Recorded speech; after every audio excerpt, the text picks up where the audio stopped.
सुप्रभात छात्रों, मैं आपकी हिंदी की अध्यापिका आज आप सभी को कक्षा 9 का क्षितिज पुस्तक पाठ 2 पढ़ाने जा रही हूँ, जिसका नाम है लहसा की ओर। तो आइए जानें इस पाठ के आधार पर लेखक हमें क्या पढ़ाना चाहते हैं। तो इस पाठ के लेखक का नाम राहुल संकृत्यायन जी है, जो नेपाल से तिब्बत जाने के रास्तों के बारे में हमें बताना चाहते हैं। तो लेखक अपनी तिब्बत यात्रा का वर्णन करते हुए बताते हैं कि तिब्बत जाने के लिए लेखक नेपाल से जिस रास्ते को उपयुक्त समझता था, उसी रास्ते में हमारे देश की वस्तुएं तिब्बत जाया करती थीं।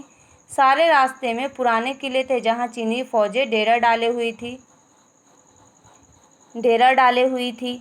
तिब्बत में रूढ़िवादिता का नामो निशान नहीं था। वहाँ जाति पाति छुआछूत नहीं था। वहाँ की महिलाएं पर्दा नहीं करती हैं। वहाँ के लोग बहुत मददगार होते हैं, अपने हों अथवा अपरिचित, वे सभी की सहायता करते हैं। वहाँ का विशेष पेय चाय है, आप जैसी चाहें बनवा सकते हैं। लेखक की मुलाकात मंगोल के एक भिक्षुक सुमित से होती है, जिसे वहाँ के रास्तों का अच्छा ज्ञान है। चूँकि वो भिखारी के भेष में थे, फिर भी उन्हें ठहरने की अच्छी और सुलभ जगह मिल गई थी।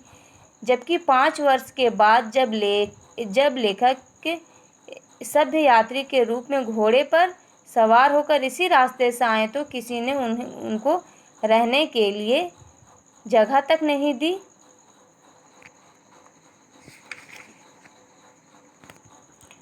आगे लेखक बताते हैं कि तिब्बत की सबसे अधिक ऊंचाई वाली जगह थोडला को पार करना था, जो ऊंचाई के साथ खतरनाक भी था। थोडला की कुल ऊंचाई 16 से 17,000 फीट थी। दूर दूर तक कोई गांव नहीं था। इस उजाड़ सी जगह में डाकू आराम से आवास कर सकते थे। इतनी खतरनाक जगह पर यदि कोई मर जाता है तो उसकी कोई चिंता नहीं करता है। यहाँ डाकू किसी का सामान लूटने से पहले उसे जान से मार देते हैं। यहाँ हथियार रखने के लिए किसी कानून की आज्ञा नहीं लेनी पड़ती है, इसलिए यहाँ के लोग बंदूक और पिस्तौल सरेआम लिए घूमते हैं, बिल्कुल लाठियों की तरह इसका इस्तेमाल करते हैं। गांव पहुंचकर उन्हें मालूम हुआ कि पिछले वर्ष वहाँ हत्या हुई थी। वे हत्या की चिंता नहीं करते, क्योंकि जहाँ भी तनाव दिखाई देता था वह वहाँ पर भीख मंगे का वेश धारण कर लेते थे और आगे भीख मांगते मांगते वो आगे बढ़ जाते थे। पहाड़ की खड़ी चढ़ाई पर चढ़ने के लिए वे घोड़ों पर सवार होते हैं। एक स्थान पर वे चाय भी पीते हैं और दोपहर तक 17-18 फीट ऊंचे डांडे पर पहुंच जाते हैं। इतने ऊंचे चबूतरे में पहाड़ बिना बर्फ और हरियाली के नजर आ रहे थे। सब ऊंची जगह पर पत्थरों के ढेर, जानवरों के सींगों और रंग बिरंगे कपड़े की झंडियों से सजा डांडे के देवता का स्थान था। उतरते समय लेखक का घोड़ा जो है बहुत धीमे चलता है। लेखक ने उसको यह सोचकर मारना ठीक नहीं समझा कि वो थक चुका होगा। वह सबसे पीछे रह गए। जैसे ही वो आगे बढ़ा, 2 रास्ते मिले।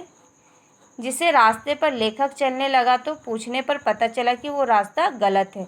लेखक वापस आया और दूसरे रास्ते अर्थात सही रास्ते पर जब वो चला तो लगभग शाम तक वह गांव पहुंचा। वहां सुमित गुस्से से लाल होकर उसकी इंतज़ार कर रहे थे। तब लेखक बताते हैं कि इसमें उनकी कोई गलती नहीं है। सुमित बहुत जल्दी ही शांत हो गए, क्योंकि वो समझ गए कि सही में ये गलती घोड़े की थी। लटकोर में वे उचित जगह पर ठहरे। वहाँ उन्हें चाय, सत्तू और थुपका तरल पदार्थ खाने को मिला। उसके बाद लेखक के अनुसार वे एक ऐसे दुर्गम स्थान पर पहुंच गए जहां पहाड़ों से घिरे टापू की तरह लग रहा था। मैदान के भीतर की पहाड़ी दिखाई देती थी। इस पहाड़ी की तिड़ी समाधि गिरी कहते थे। गाँव में सुमित के बहुत अधिक यजमान थे। वे उन्हें कपड़े के गंडे बनाकर देते थे। वे अपने यजमानों के पास जाना चाहते थे। लेखक को प्रतीत हुए कि 1 सप्ताह तो लग ही जाएगा। लेखक ने उनको कहा कि वे जिस गांव में ठहरे हैं उसी में गंडे बांटे, आसपास के गांव में ना जाएं। लहसा पहुंचने पर लेखक उसे रुपए देगा। सुमित ने स्वीकार कर लिया। अगली सुबह उन्हें कोई भी सामान उठाने वाला नहीं मिला।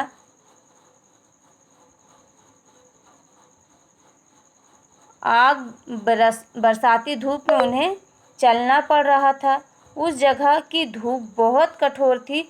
उसका सिर धूप से तिलमिला रहा था और पीछे कंधा ठंडा पड़ रहा था, क्योंकि वो पहाड़ी इलाका का धूप था। उन्होंने पीठ पर सामान लादा और चल पड़े। वे सुमित के साथ शेखर विहार की ओर चल दिए। तिब्बत कई जागीरों में बटी हुई है। इनका अधिकतर हिस्सा मठों में मिला हुआ है। स्वयं जागीरदार खेती करते हैं। उनके सारे रखाव एक भिक्षु देखता था और वह जागीर के आदमियों के लिए राजा से कम नहीं होता था। शेखर का मुखिया बड़ा ही सभ्य था। वे लेखक से बहुत प्यार से मिले। वहाँ एक मंदिर में गए जहाँ बुद्ध वचन अनुवाद के हस्त लिखित 103 पोथियाँ रखी हुई थी। लेखक का आसन भी वहीं लगाया गया। वे मोटे कागजों पर लिखी हुई थी।